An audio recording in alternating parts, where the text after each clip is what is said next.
ஹாய்ங்க, டயர்டா ஃபீல் பண்றீங்களா? அப்ப இந்த ரெசிபி உங்களுக்கு தான். வாங்க என்னென்ன இன்கிரிடியன்ட் பார்த்துக்கலாம்.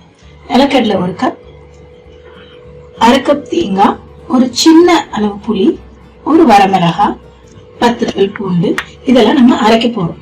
தாளிக்கிறதுக்கு கடலெண்ணெய் 1 டேபிள் ஸ்பூன், உளுந்து 1 டேபிள் ஸ்பூன், கடுகு தேவைக்கேற்ப, 1 கொத்து கருவேப்பிலை, உப்பு உங்க டேஸ்ட்க்கு தகுந்த மாதிரி. ஃபைனலா நம்ம அரைச்சி எடுத்துட்டோம். நெக்ஸ்ட் வந்து தாளிப்பு கொடுத்துடலாங்க. எண்ணெய் நல்லா காஞ்சதும் கடுகு போட்டுடலாம். வந்த உடனே இப்போ உளுந்த வந்து சேர்த்துடலாம். உளுந்து சேர்த்துட்டு ஃபைனலா கடுகு அரைச்சி வச்சிருந்த சட்னியில மிக்ஸ் பண்ணிடலாம். நம்ம கடலை சட்னி இப்போ ரெடி. சுட சுட இட்லி, அது கூட நிலக்கடலை சட்னி, 1 கப் காஃபி, வெளியில மேல ஹெவனுங்க. நீங்களும் ட்ரை பண்ணுங்க. Thanks for watching. Tata, bye bye.